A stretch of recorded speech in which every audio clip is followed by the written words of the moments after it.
mereka itu tidak butuh dipuji dan dihina dengan kondisi kekereannya itu. Karena mereka memilih untuk itu. Mereka merdeka dengan itu. Nah, cara pandang kita yang kemudian mengidentikan tasawuf dengan perilaku seperti itu, enggak.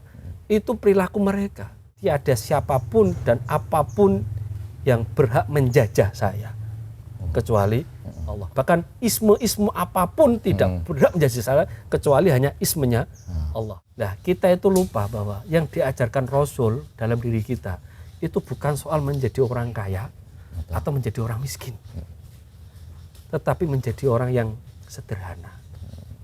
Kesederhanaan itu yang dicontoh oleh para sufi untuk mencari kebahagiaan.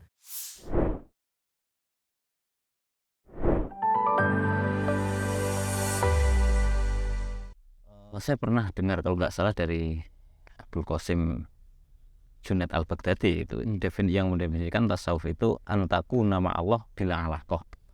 Jadi hati kita itu terkait dengan Allah itu tidak tanpa perantara atau tidak karena aku ibadah karena A, karena B, karena C gitu. Yang ini menurut saya relatif bisa diterapkan di mana-mana dan itu tidak berkonsekuensi pada zahirnya.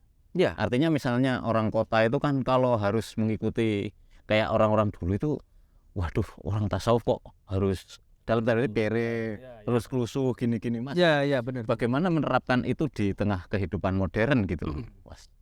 Ya, ini kita itu banyak dari kita itu ketidaktepatan dalam memandang perilaku sufi dari aspek itu. Sufi jadi dengan kere, identik dengan lusuh, identik dengan kain suf ya, wal kasar, orang bergas sama sekali. Itu enggak, yang salah itu mata kita. Mereka itu tidak butuh dipuji atau dihina dengan pakaian itu. Mereka itu tidak butuh dipuji dan dihina dengan kondisi kekereannya itu, enggak. Karena mereka memilih untuk itu. Mereka merdeka dengan itu. Nah, cara pandang kita yang kemudian mengidentikan tasawuf dengan perilaku seperti itu, enggak. Itu perilaku mereka. Representasi tasawufnya bukan pada bentuk formal perilakunya, tapi batinnya itu loh. Banyak Mas orang kiri kemurungsung itu ya. Orang pakai baju lusuh gak pede, banyak sekali. Jadi ini kita sering lupa bahwa urusan tasawuf itu urusan batin, bukan urusan zahir. Contohnya banyak Syekh Hasan Asyadzili, tarekohnya Syadziliyah lebih memberikan arus rasa syukur daripada sabar. Bahkan punya nikmat ya dinikmati. Tapi koridornya syariat. Mau yang berbentuk kiri juga syariat, mau yang berbentuk kaya juga syariat. Nah, orang terkadang bahasanya Gus Bahar itu istilahnya nazratul ain itu. Pandangan visual ini yang mengecohkan hanya fisik dan kemudian didefinisikan tasawuf itu kiri. Nah, pandangan ini yang salah. Karena dia lupa bahwa tasawuf bukan bicara soal visualnya. Tasawuf itu bicara soal hati. Sumber pengetahuan tasawuf itu di hati. Maka jangan terkecoh dengan kere atau tidak. Saya sering ngomong gini.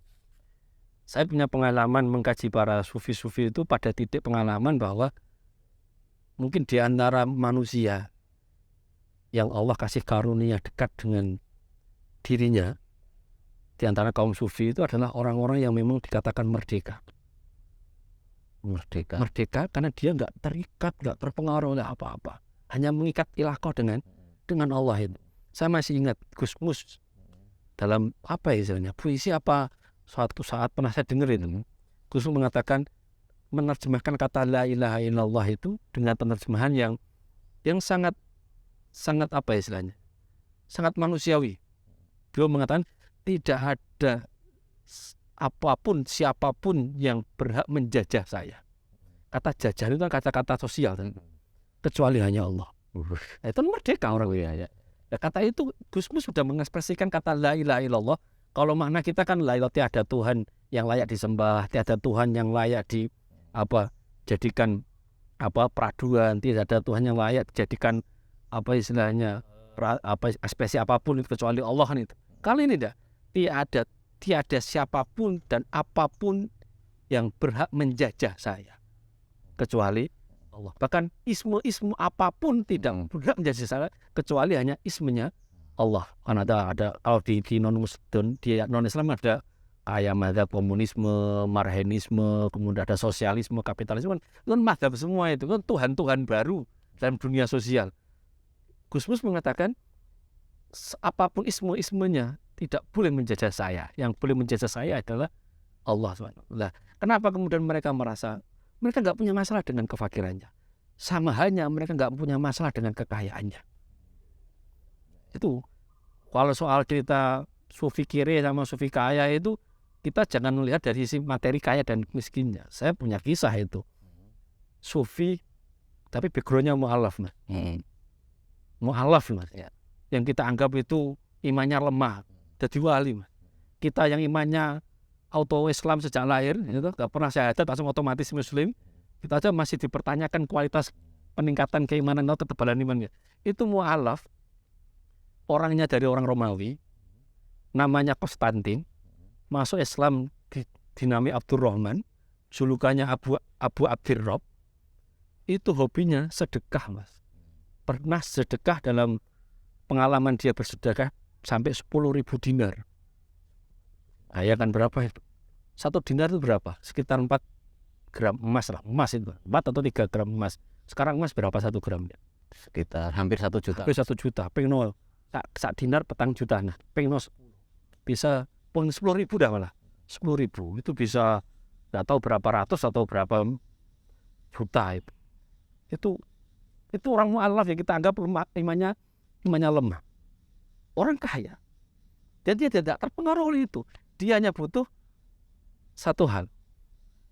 Butuh kain kafan yang untuk dia siapkan ketika beliau wafat dan konsumsi sehari-hari saja. Berarti hartanya istilahnya semuanya di... Orangnya mental kaya, mau pegang apa pasti sukses. Itu orangnya namanya Konstantin, kemudian dialih-namakan ketika menjadi Islam dinama Abdurrahman. Yang kiri sekali juga contohnya banyak. Nah, kita itu lupa bahwa yang diajarkan Rasul dalam diri kita itu bukan soal menjadi orang kaya atau menjadi orang miskin, tetapi menjadi orang yang sederhana. Kesederhanaan itu yang dicontoh oleh para sufi untuk mencari kebahagiaan. Wong sederhana kan nggak repot, Mas. Sederhana itu ya sesuai dengan kebutuhan diri kita. Kita itu sudah banyak merubah, mengalih bahasakan fungsi bahasa aslinya ke bahasa yang kita nggak cocok. Contohnya kata suge. Suge itu artinya apa? Kaya. Diambil dari kata Jawa kalau nggak salah ya. Semuge. Semuge itu artinya apa? Kalau semuge nggak butuh. Suge kan nggak butuh. Nah, sekarang orang kaya itu butuh nggak? Butuh. Karena nggak kaya seharusnya. Itu mungkin sama dengan term sukses, Pak. Sekarang orang itu nyebut, dia sudah sukses, maksudnya dia sudah kaya, maksudnya. Kadang ada definisi-definisi yang nggak... Ada yang dirubah. Suge itu bagi orang Jawa kuno itu nggak butuh. Sederhana. Orang sederhana nggak butuh dia kaya atau nggak butuh dia miskin. Ya itu yang jadi catatan. Jadi tasawuf lebih memberikan pelajaran dalam konteks bagaimana kita mengolah aktivitas kita, bukan dari luar, tapi berangkat dari batin. Mbah Eksan Jambes itu dalam kitab Siratul Thalibin Sarahnya Minhajul Abidin itu menegaskan bahwa gerak tasawuf itu gerak batin ila zahir, bukan gerak zahir ila batin. Zahir ila batin sulit, Mas. Tapi kalau gerak batin ila zahir itu natural. Karena dalam tradisi tasawuf pengolah aktivitas kita itu jantung.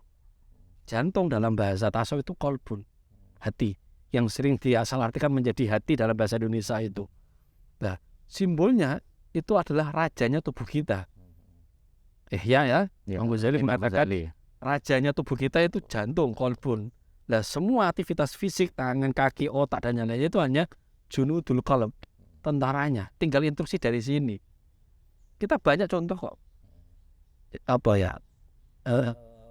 Performa keislaman kita sekarang kan dari sisi visual kan keren tapi orang daya emosional semangat untuk berislamnya tinggi, semangat untuk mengkaji agama tinggi. Tapi ingat itu adalah ritual formal, ritual apa sihnya lahiriah saja. Boleh kok sekarang hijrah Dari yang dulu nggak hijab sekarang pakai hijab. Yang kemudian dulu nggak pernah ngaji Quran sekarang ngaji Quran. Oke, ingat kalau berangkat dari batin itu akan menjadi tatanan yang mulai rapi. Tak boleh kali itu hanya sekedar formalisasi, visualisasi biar kelihatan physically ya, hanya untuk kepentingan status semata. Iya, atau apa? Capek. Pencitraan gitu ya. Sudah banyak kasusnya. Ada artis ya, perempuan yang dulunya hidupnya nggak pernah hijab, kemudian pakai hijab, bahkan menjadi trendsetter penggunaan hijab saat itu. Karena dia basicnya ternyata kan baru tahun belakangan, ternyata sekarang sudah nggak pakai hijab lagi, bahkan mengumbar auratnya dalam bahasa tertentu. Kita kelihatan, oh kalau gitu berangkatnya memang dari sisi tadi, visualisasi saja, physically saja. Labat ihsan itu berangkat dari situ. Nah, idealnya di situ. Kemudian banyak orang mengklasifikasi ada syariat, ada tasawuf. Tasawuf bagian dari syariat. Kalau pembaginya ya macamnya ya fikih, tasawuf, akidah gitu. Padahal akidah, fikih, dan tasawuf itu adalah syariat. Orang Islam ihsan itu dari syariat. Harus tutup. Oke. Jadi kunci hati itu adalah kunci gitu. Raja atau presiden zaman sekarang yang itu bisa menjadikan kita apa saja, menguasai diri kita. Nah, pertanyaannya kemudian bagaimana sih yang simpel lah, karena anak-anak muda sekarang itu kan suka yang simpel. Cara apa ya mengelola atau melatih hati ini supaya ya seperti yang dikehendaki, seperti yang semestinya diajarkan agama. Sekarang itu dunia itu rame. Ada banyak treatment untuk bisa kita punya intensitas tinggi terhadap hati kita. Ketika dalam kondisi keramaian, sekarang orang rame. Coba sekarang ada enggak kita punya ruang privat dalam hidup kita? Ada enggak? Sedikit sekali lah ya. Ini yang katakan ini milik pribadi, kata siapa? Di WA itu milik banyak orang. Bisa enggak? Semuanya ruang terbuka semua. Orang tahu kita aktif enggak aktif loh. Dia cek status WA-nya kapan terakhir. Enggak ada ruang privat. Akhirnya apa? Kita tertumpuki apa istilahnya? Keramaian dunia ini. Memang dunia khasnya memang lahun wa laibun, rame memang. Lah orang sufi itu punya treatment. Orang kalau sudah hidup dalam keramaian itu akan sulit dan nggak nyaman kalau dia mengucilkan diri dalam keramaian itu. Nah itu treatment pertama. Oh dalam bahasa sekarang uzlah. Uzlah yang nggak harus naik gunung atau apa enggak. Kalau lagunya Dewa, di dalam keramaian aku masih merasa sunyi. Gitu. Ya kosong.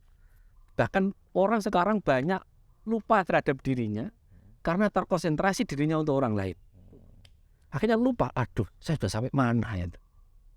Nah, treatment awal itu ya kalau treatment awal dalam tradisi tasawuf, makom pertama ya taubat. Taubat itu apa? Ya tidaknya milih untuk mundur sedikit lah, geser lah. Pernah enggak kita kasih ruang diri kita untuk berdialog dengan diri kita? Berdialog dengan diri. Bisa enggak mungkin dialog dengan diri di keramaian itu enggak mungkin. Itu treatment diantaranya. Treatment yang paling mudah diantaranya adalah ini. Almaru ala dini khalilih. Orang itu terikat dengan laku agama atau laku orang temannya. Din itu artinya perilaku. Nah, sekarang kita nyoba scanning dulu aja. Kanan kiri kita itu orang-orang seperti apa. Nah, kita ya seperti itu. Nah, kalau kemudian ingin merubah diri menjadi yang baik, terkontrol dan yang lainnya, geser posisi pertemanan itu. Maka orang kan mudah idza tas'alul mar'i fas'al an qarinihi. Kalau mau tanya orang jangan tanya orangnya, pasti gak ngaku. Tanya temannya siapa. Ini bisa untuk strategi jomblo, cari jodoh, caranya juga bisa ini. Gitu ya. Ya, ini ada ya. Jadi kalau mau tanya seseorang yang kamu incar itu, jangan langsung tanya kanan kirinya. Nanti ketahuan. Berarti selama ini salah ya nih berarti. Jangan langsung on the street-nya atau diantem mesti. Jadi yang ya kalau sekarang ya perbanyak intensitas kita untuk dekat dengan para ulama. Udah itu aja. Itu cara penumbuh pertama. Berdialog dengan diri, terus dekat dengan orang-orang yang baik, orang-orang yang semangat positif.